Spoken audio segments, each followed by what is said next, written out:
Alright, greetings everyone for a quick scripted video on Sonic and Shadow Generations. We'll talk about it on a live stream this Saturday too, probably, but I feel a little more comfy doing it scripted, so probably not going to talk much in that day. Editing will be very basic on this one since I'm a bit busy and it's very short notice, so sorry. Not to mention, want to prevent myself losing my mind again like in the last script to dissect it. Sonic Generations, easily my favorite of the more modern Sonic games and my golden standard for boost games. Reasons why I like it, well, for one, Sonic can turn in it. Look at it, amazing! You can actually move in 360 degrees. Also, there's 3D platforming in it. 3D platforming! It's sad that I have to consider these amazing treats in a 3D platformer, but with modern Sonic, yeah, this can be considered a special treat. Another thing I always liked about it is that the levels are much more chunkier. Bigger, wide open spaces. There's more of a direct connection with the world you're in. You're smashing into scenery, crashing into houses. The graphics constantly update to show that you're really moving through an environment and not just an endless abstract roller coaster of random shapes in limbo. Good stuff, me like. There's a lot of complaints the original game had. It's short, which I don't mind. I'm an adult, I have a limited amount of time. I like it when games just get to the point instead of wasting my time with pointless filler. It's very easy, which, yeah, kind of. I don't mind it too much. I can enjoy it as mindless spectacle and get the challenge more out of the arcade aspect of the whole thing. High scores and finding the objects and all that. Story was a complete nothing, which, yeah. I always thought Generations' premise was way too meta to work as a plot anyway. So, for the most part, I'm just happy that the cringe Pontiff humor was minimal in the original, so. The only two complaints I really had was the final boss being really confusing and irritating. Fighting it doesn't really feel natural at all. I'm just moving Sonic haphazardly around until the game tells me I somehow won the fight. And then there's the fact it started this annoying trend of Green Hill, Chemical Plant, and Sky Sanctuary showing up in every single damn Sonic game since. Not Generation's own fault, but still. The fact that these levels returned was supposed to be the special gimmick, the special trick exclusive to this game. It's not much of a special event if it happens every damn time, is it? You know, it's almost hilarious to read descriptions of these original levels now. I mean, Sky Sanctuary. It is a sacred territory, which is forbidden for anyone to enter, besides Knuckles the Echidna and animals. Yeah, keep that in mind every time Sonic brings his 50,000 friends to screw around and play golf there. Yo, Knuckles, can we borrow your sacred, holy, forbidden sanctuary again? We want to race some cards and shoot missiles at each other, man. Come on.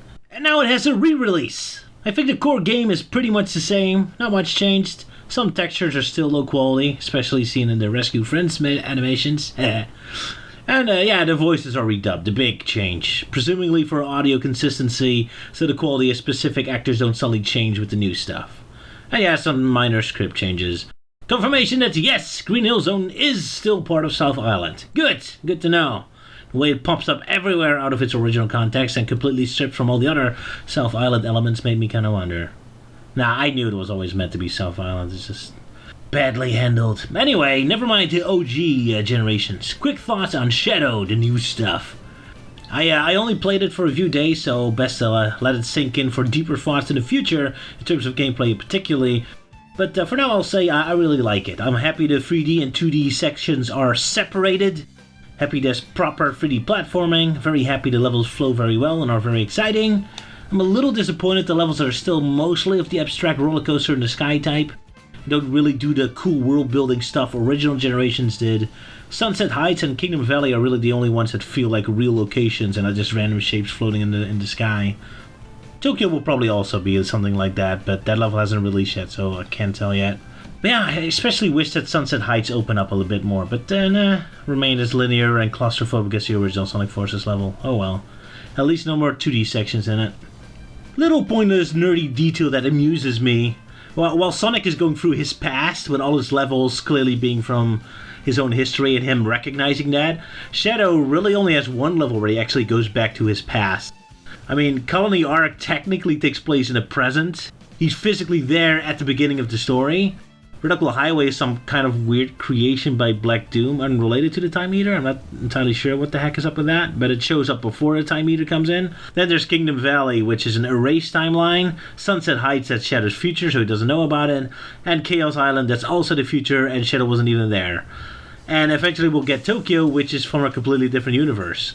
So, in the end, from Shadow's perspective, Real Canyon is really the only time Shadow seems to actually travel to the past. I mean, it's not a complaint. It's just a little observation that amused me, I guess. And then, of course, there's the boss fights. But, yeah, they add the whole traveling back in the past element a bit more. Gameplay is still a bit stiff. I really wish that Sonic and Shadow moved a lot more smooth. It's really a pain to make them turn around in the 2D sections, for example. And I really wish that Sonic Team would add the ability to hang on ledges to climb back up again. That would really make it feel a lot more smooth. I mean, some games like Lost World and even Sonic Adventure 2 already play with that concept, but for some reason it never really seems to stick around. The new powers are pretty neat so far, although the water ray fish can be really annoying when the camera traps you close to a wall and you get stuck in this awkward loop of Shadow bouncing around helplessly into the walls in the camera. I don't like the flying all that much so far, but I haven't had much playtime with it yet, so maybe it will grow on me. It's still, this is a huge improvement of forces in the cyberspace levels, which is not much of a compliment, but still, I had a good time. Again, I haven't had much playtime yet, so we'll see if I grow more into it. The story is, well, mostly another key jingle parade. Some nice touches, but it mostly leaves me kind of the same way as Frontiers did. Kind of empty and wondering what the point of anything really was. I mean, it does feel a little more fleshed out, mostly because they're working off a foundation set by other games already, but they don't really have much to say about it. They do add a surprising amount of new details, though, to Shadow's lore, including more information about Maria's family outside of Gerald or Shadow, and more backstory on the gun commander. Oh, that's great! Except it never really goes anywhere, so maybe they're building up for something in the future game. I'm reading a lot of theories that Maria's mysterious sister might be the weird human girl we saw in Tales Tubes, but considering how utterly empty most recent Sonic game stories feel, I ain't holding my breath. With that said, let's delve into some specifics, mostly involving arguments going around this game and some story beats. So, let's talk about Doom. Good old Doomy, my favorite villain. Shadow. I love this guy. So, one thing that's kind of bothering me in the story is that it's kind of unclear what's happening because of the Time Eater and what's happening because of Doom. I mean, so here we have a unique situation where we got ourselves a villain with his own evil plot. Right at the moment, another villain suddenly comes in and starts their own evil plot, dragging the first villain along with it.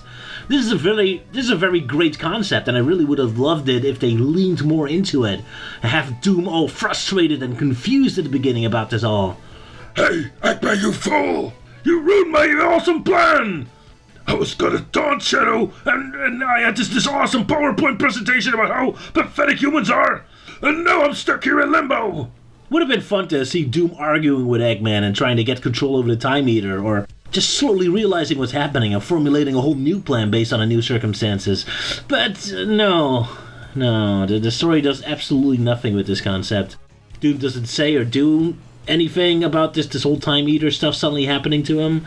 And as soon as the plot is underway, Doom is immediately doing his regular stick, as if the Time Eater randomly sending everyone to Limbo was part of his own plan somehow. And then Gerald later mentions that this time Limbo conveniently even accelerates Doom's plan as well. Like, okay then, lucky, good old Doomy. This random time disaster just happens to explode the very second you challenge Shadow to a new battle, and it just happens to enhance your evil plan straight out of the gate. What a wacky coinky dink. Lucky good old Doomy. Guess the universe just loves this guy. And now it's kind of confusing exactly what is being caused by what. So, Gerald and Maria are back. Is that because of the Time Eater? He pulls out places and people from time. But no, Gerald and Maria already disappear when Doom is killed off. But before the Time Eater is taken out. So it was Doom's doing, right? Doom can do that? Doom is dangling around Maria in front of Shadow's face in about 5 minutes as soon as they get into Limbo. Damn, man, Doom can adapt to new scenarios fast. And what's with that whole radical highway warping around? It's cool and all, but it happens before the Time Eater enters the pictures. Not that that thing ever did anything like warping the world around like its inception. So is Doom really doing this? Since when did he have reality warping powers? Shouldn't it be Infinite doing something like this or something? I mean, what a missed opportunity to even have Infinite on a hub area. Imagine what kind of conversation he'd be having with Shadow. I'm not weak! But alas, no Infinite. But hey, we get Orbital and Cubot and Big, so yay. But anyway, yeah, Doom. I guess Doom did teleport himself and Shadow out into space for that one cutscene. I always figured that was supposed to be in her imagination or something, not literally, but oh well, I guess he did have teleport into space powers. Sure, why not? Oh well, no point in trying to figure this out. I'm kind of reminded of what Kyle said once on the podcast with the writer Ian Flynn. Sonic's stories are written backwards. Sonic Team just brainlessly comes up with random cool scenarios and then throw them randomly in a pile. And then the writer could just weakly make clunky excuses for what the hell is happening. Speaking of Radical Highway, I'm kind of disappointed like Knights doesn't show up.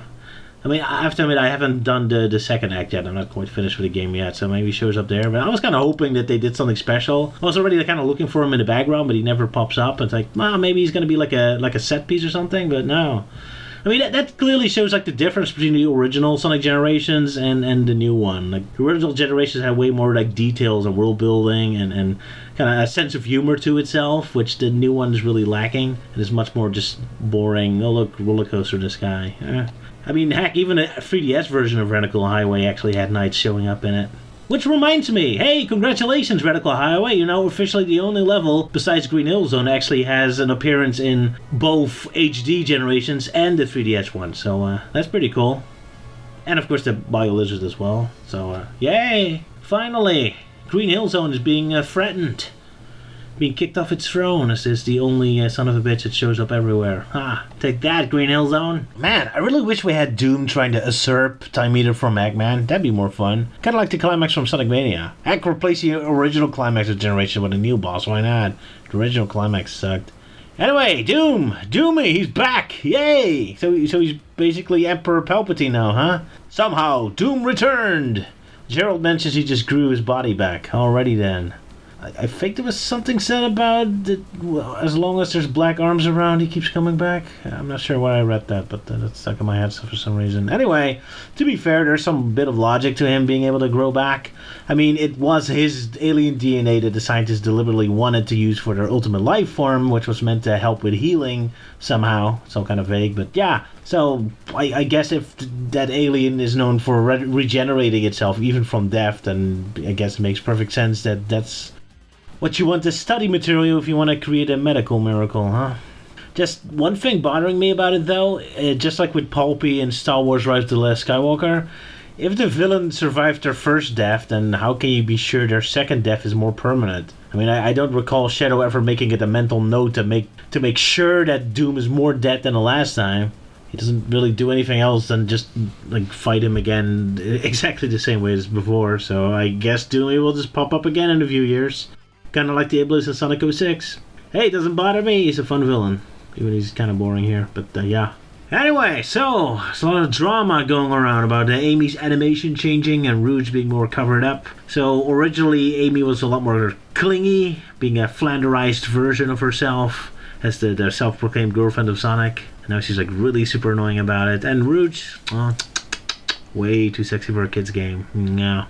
Look, it's not that I particularly care about these specific examples myself. I mean, Rouge can wear whatever he wants. Different outfits, sure, why not? I'm sure her wings can stick out of holes out of her shirt or something. That said, I have to admit, on the long run, as a Sonic fan, I'm a bit wary. Because mostly, for me, Sonic is supposed to be a very stylish franchise to me, filled with life and personality and energy.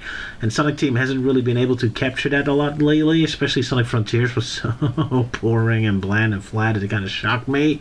So, while the style is kind of returning considerably with Generations X Shadow, well, it's mostly because it has to literally be emulating the original games again. That's its very premise, so it kind of has to. So, the jury's out on what the next proper sequel is going to do. Like, I'm fully expecting a second Sonic Frontiers. But yeah, so taking away Rouge's sexiness or Amy's clinginess, good or bad?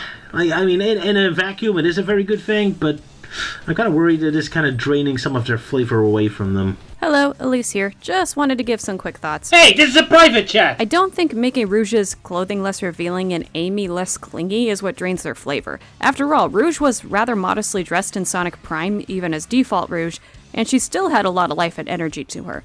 More like the femme fatale with a heart of gold, which I think would suit her character more. And Amy was less clingy in Prime, and still worked because she still had a lot of energy to her. Using Sonic Prime is a good example of writing, eh? That's a very brave choice. Suppose Rouge and Amy were right in that, sure. What I'm trying to say is that it's the writing of the characters that makes or breaks them.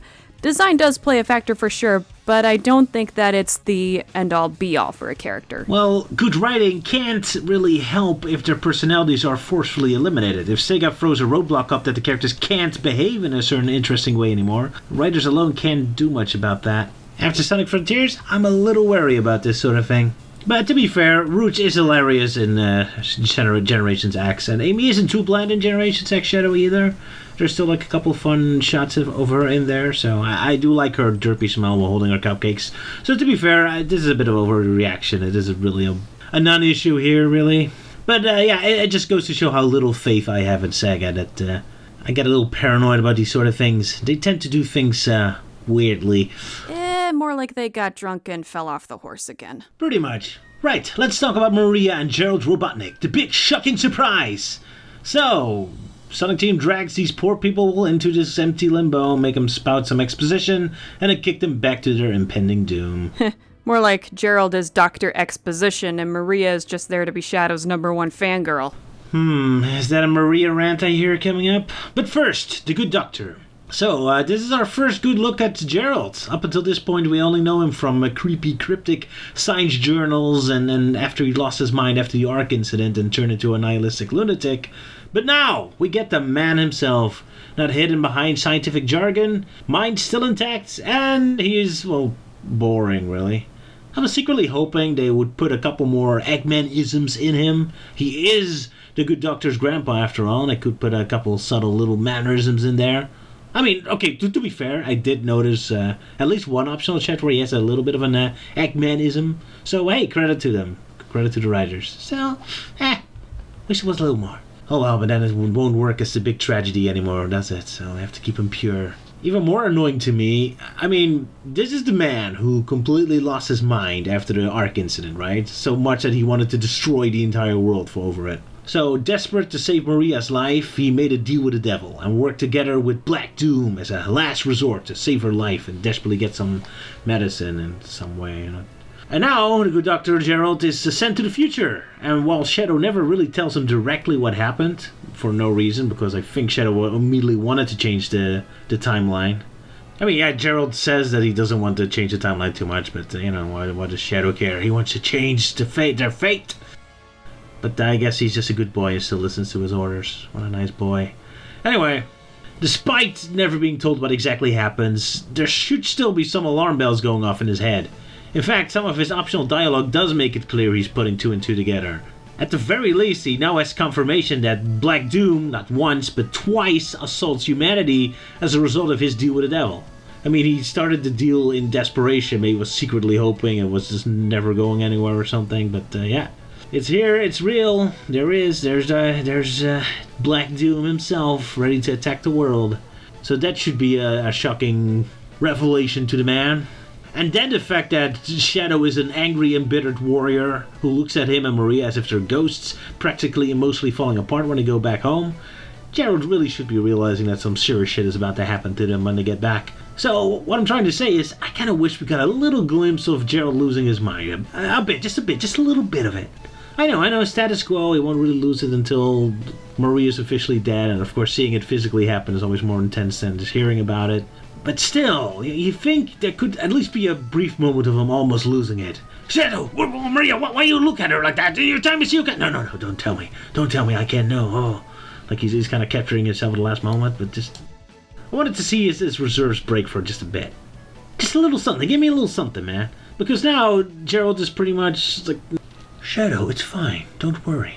Let life follow its natural path. For the well-organized mind, death is just the next adventure. A few moments later. Ungrateful humans who took everything away from me will feel my loss and despair. Going from 0 to 1,000 there, huh? Okay, there's 50 years between those moments, but still. Now, to be fair, or rather to open up a whole other can of worms, I think there was that Japan-only manga that was released with this game. No, not the Chawa one, the serious one. I haven't read it, but I see a page where it's implied that the gun soldier who shot Maria only did it because Doom took over his mind or something. Honestly, I wouldn't be surprised if they're retconning it further that it was Doom who made Gerald lose his mind too. And that the man himself never really went off the deep end, was brainwashed or something. It's possible, I don't know. And if that's where Sonic Team's going, I'm not sure what to think. Because on one hand, I appreciate that we're giving a much needed background details. This whole incident was always kind of confusing. But on the other hand, it's another example of Sonic Team kind of sucking the personality and life out of the characters. No, the humans were never faulty. They're all perfect. It's not a story about human flaws and how to forgive them and overcome them. Luckily, that is not canon! Ah, come on! Greetings, friends! Captain Through here, and I just wanted to talk about one of the parts of this game that I was most looking forward to, and one of my areas of expertise, Project Shadow Lore. Right. We've heard about Gerald's journal in a few games, especially Sonic Adventure 2 and Sonic Battle. But Sega was nice enough to actually give us a peek into it, and we learned a lot of fascinating things. But for now, no. There is no indication that Black Doom mind-controlled someone to kill Maria. Instead, Gun's raid of the Ark was caused by the space colony sending an SOS to Gun after the artificial chaos rampage, and Gun sends a fleet of ships to purge any involvement they had. So no, there's no reason to believe Black Doom had anything to do with Maria's death. Yet. Anyway, glimpsing the manga, the gun soldiers are portrayed hilariously vicious anyway, even before Doomy shows up, so we're probably worried about nothing anyway. Now, I don't think Gerald and Maria were ever created with the idea of them being fully fleshed out characters in mind. They're meant to only exist as enigmatic figures in a foggy distance, memories of the past. Especially Maria, the whole wholesome, cheerful angel of pureness, works great as a memory created by a mourning family member, where you assume she might have had a more nuanced personality with more flaws in reality, but we just see her through the rose-tinted glasses of nostalgia and sadness after the fact. Credit to the cartoon, they add a lot of nuance here. I like how her enthusiasm to drag Shadow around and joy is partly played as a character flaw. She's actually endangering herself and her naive joy, irritating Shadow. Smart way to add a tiny spot of dirt on the character while keeping the pure, happy Tiny Tim figure intact. But yeah, for a character with not much to do and so little screen time, there's a surprising amount of opinions thrown at her. My friend Alex calls her girl porn, by which he means that Maria serves as a vessel for girly fantasies. Shadow is a broken bad boy, so the girl has to step up and fix him up. That sort of thing. There's also other camps that utterly hate the character. I can't speak for everyone, but I can tell you why she personally frustrates me. I'll probably go more in depth later, but here's a quick introduction. Maria has no character outside of being Shadow's friend and being sick. I know in an innovation episode I wished Maria had more screen time to get to know her better, but I should have been more specific with that wish. Jeez, King Magnifico was right, vague wishes can lead to disaster. Because Maria does have more screen time now, and all she talks about is Shadow. I'm not kidding. I'm almost certain that every single line, and I do mean every single line that Maria has is about Shadow. She does mention Spagonia once. Even when it looks like she's about to talk about herself, she always turns her attention back to Shadow. She's not just his friend, she's his #1 fangirl, even more than Princess Elise was with Sonic. Yeah, I said it. Princess Elise thought about things other than Sonic. She wasn't so obsessed with him that all her dialogue revolved around him. She talked about herself, her country, and her family. We got to know her. And she had a purpose in the narrative. She was supposed to be the fair maiden archetype, or the princess archetype, hence why she's a princess. More passive and vulnerable than Sonic, who's supposed to be her knight, but also extremely powerful in her own way, and the key to set the world right through her inherent importance in her self-sacrifice of her own happiness. She gets captured a lot because of her power, and Sonic risks his life to save her, but also inspires her to take matters into her own hands when she can. Is she written perfectly? Oh, heck no. But she does have a lot of things going for her, and I can see what the writers were trying to do with her, and I respect it. Yeah, but Elise ain't fixing up the bad boy. In fact, her motivation is more self-serving in a way, at least compared to Maria. Is it his selflessness that makes them so different? Now, me personally, I never had an issue with Maria. As a character, she's basic, but it's clear to me she wasn't meant to be a full character. More of a concept, a theme, a representation of loss, which, provided she only pops up once in a while, definitely works. Making her a full-fledged character might make it a little bit more difficult, but, like I said, I think the animation handled it very well, though. She's a decent fair maiden. Maria's not even the fair maiden archetype. Heck, she's not even an archetype, she's a stereotype. The cute, innocent girl who can do no wrong and is the hero's main motivation. I still know nothing about Maria outside of the basics. And she doesn't even make a choice to sacrifice herself for the sake of the world or even Shadow. She has no agency. Well, she did press the button to send Shadow home against his will. And according to Sonic X, that's specifically what made the gun soldier shoot and kill her. So, that is agency and a sacrifice, I suppose. It seems that all she thinks about is Shadow, to the point where I dare say she almost acts like she's in love with him. Yeah, Alex is constantly joking about that too. I think it's just the over-the-top anime visuals that really do that. In many ways, she's like Amy when she was Sonic obsessed. Maria is not a character, she's just the token girl even more than Amy is. Wait, I think Amy's more bland because of her lack of interest in Sonic, not because of it. I mean, motivation doesn't take away character, it adds to it, right? Because as bland and generic as Amy has become, she at least had a little bit of agency. Maria does not. She's just there to be Shadow's motivation. And when they do bring Maria back, they do nothing with her. She's just nothing at this point. Well, as Roger said, Maria was never designed to be a fleshed out character. Her relationship with Shadow and her love for the Earth were her only personality traits. I've compared Maria to Thomas and Martha Wayne or Uncle Ben Parker, and I stand by that.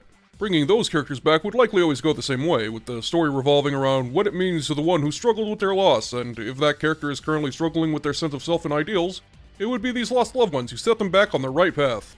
We have to remember, this story is about Shadow, not Gerald and Maria. Their purpose is, as it has always been, to motivate Shadow's actions. Shadow needs emotional support, and as a good friend, it's only natural that Maria would be as reassuring as she can. That being said, she is still more fleshed out than she was before. We now know some things about her as a person. She gets along with much of the staff and researchers aboard the Ark, to the point that many consider her to be family. She took classes aboard the Ark, with Shadow as her classmate. She loves animals, writing a biology report on Chow and caring for the biolizard when it was just a tiny salamander, with Gerald deciding to keep its suffering a secret from her against his desire to be honest with her.